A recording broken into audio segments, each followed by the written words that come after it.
Gord, I have a philosophical question for you. Do you think strengthening mattering in childhood could shift population level mental health? Oh, yes, I do.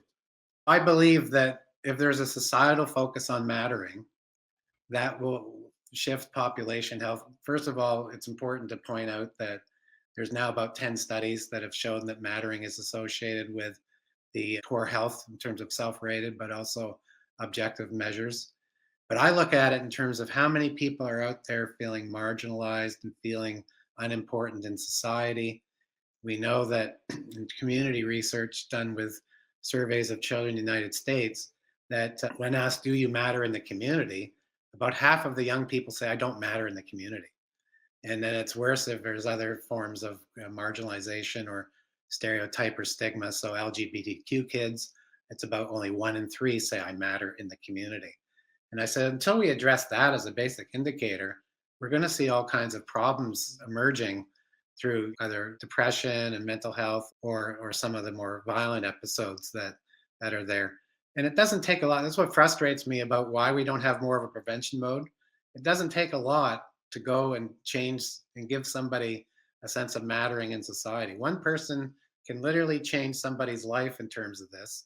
And we need to do this broadly. And I had a colleague who was talking about, she sat in on a proposal for a giant resilience project, and they were getting, millions of dollars to do this. She sat there listening and said, they covered every construct in psychology except mattering, self regulation, mindfulness, and just generic talk about resilience. And just saying, if mattering was prioritized, that this would address so much of the issues that are there in terms of the mental health. Because I do believe that, not mattering can make you susceptible to these problems, but also if you feel like you don't matter, it's going to impact the course of recovery once you have sought help. And that's what I talk about in terms of the healing power of mattering, the importance of having mattering centered therapy relationships as well, or sites that are dedicated to getting everybody feel like they matter. It frustrates me because a little bit could go such a long way. And for those who need to have it in terms of dollars or cents, I prefer to focus on the human costs of not promoting mattering, but the actual costs in terms of, we're talking workplace absenteeism, lost productivity, cost to the health system.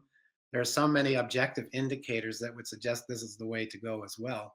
But at the end of the day, of course, the people who engage in this just feel better about themselves in terms of making a difference in Oh, somebody else's life.